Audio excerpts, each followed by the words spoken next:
When James Bond turns to you for help, you'd better be ready.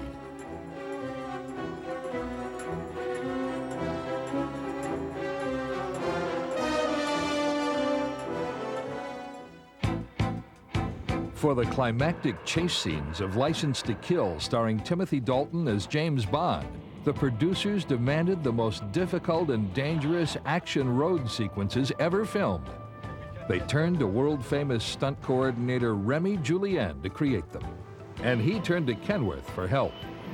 What are you waiting for? Get in! I am a stunt coordinator and a conceptor of certain actions, especially for trucks sequences. With a Kenworth truck, it's very difficult because these trucks are very, very big, bigger as French trucks. Very difficult is an understatement. The unprecedented challenges involved in reliably and safely performing the required stunts tested the limits of Kenworth engineering. When Remy first told me of his needs for the various trucks, the back wheelie truck, the driverless truck, and then the ordinary truck, except for a highly supercharged engine. The first thing I thought of was, oh my gosh, where are we going to get the resources to do this?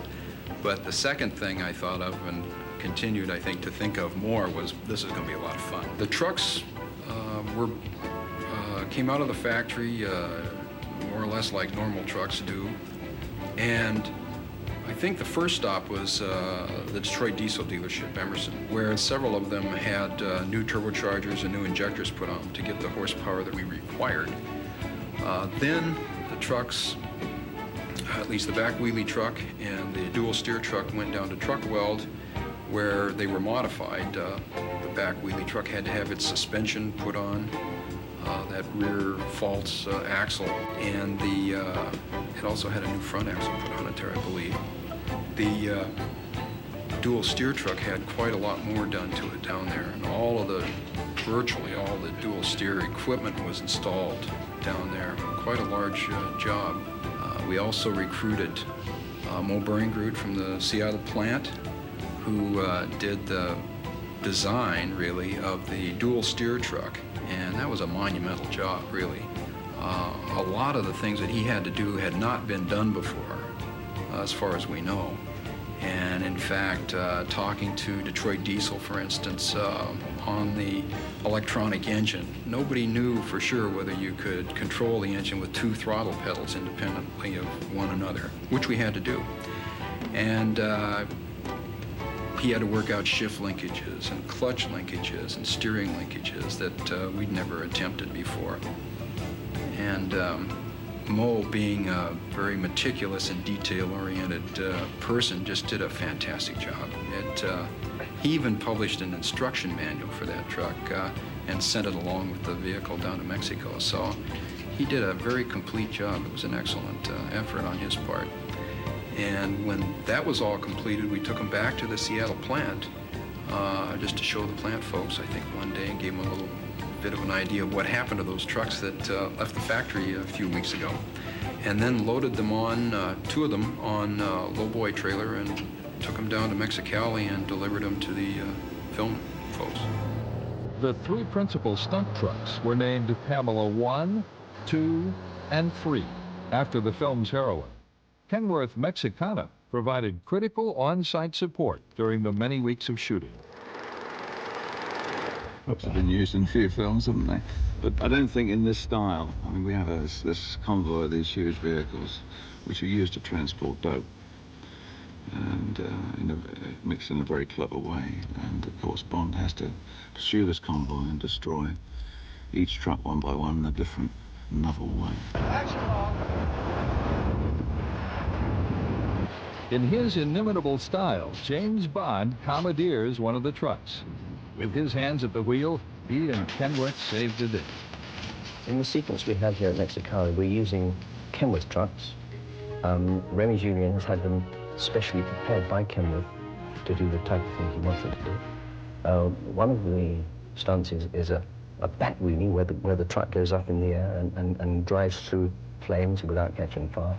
Another one is a side wheelie where it turns and drives on its two wheels with the trailer. And we are also dropping Bond onto the tankers from an airplane, which Corky Fornoff is flying. And the fourth one is a driverless truck, which means that Remy's had the back compartment of the truck changed so that he can have a driver in the back with all the controls so that he can drive it from the back and we don't see a driver. The difference between this truck and the other trucks, obviously, apart from being a wheelie truck, is it has a 1,000 horsepower engine in it, which is more than twice, close to 3 times the normal amount of horsepower of standard trucks. It does have steering brakes on it, which is totally irregular and illegal for any other truck to be on the road. This is only a stunt truck. It is not in any way, shape, or form to be used as a regular tractor.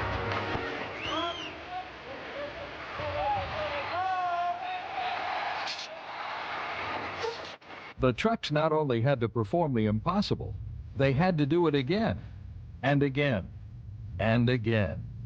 So what's happened is the tanker has gone into its side wheelie, has crushed the Jeep, and is now going away, and Perez and his group are chasing it, firing their guns, which causes the blowouts. And then after that, the tanker will go into a skid, which is when Bond releases the lever and the tanker then falls down on top of the other tanker. We're simulating the shot right now with Timothy Dalton, the actor, James Bond.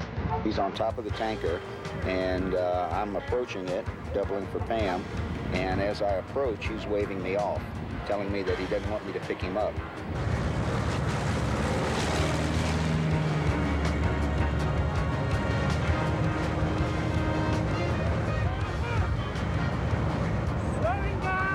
And the shot that follows this is, of course, a shot we already did where I get up right next to him and they fire the missile at me.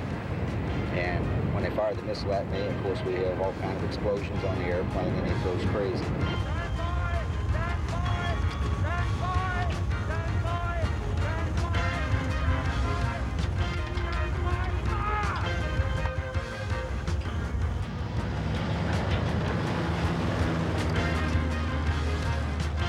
Of course, despite the best-laid plans, filming on location always carries with it some elements of the unexpected.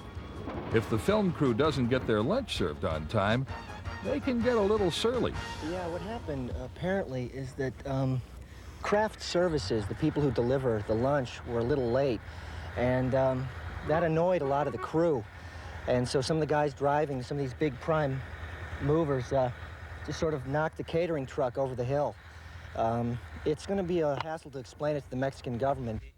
Eventually, the months of planning and teamwork come together in a few brief minutes of vintage James Bond action.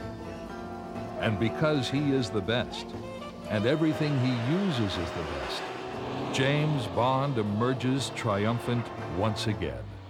And the Kenworth team can share in the pride that comes from being there and coming through when James Bond calls for help.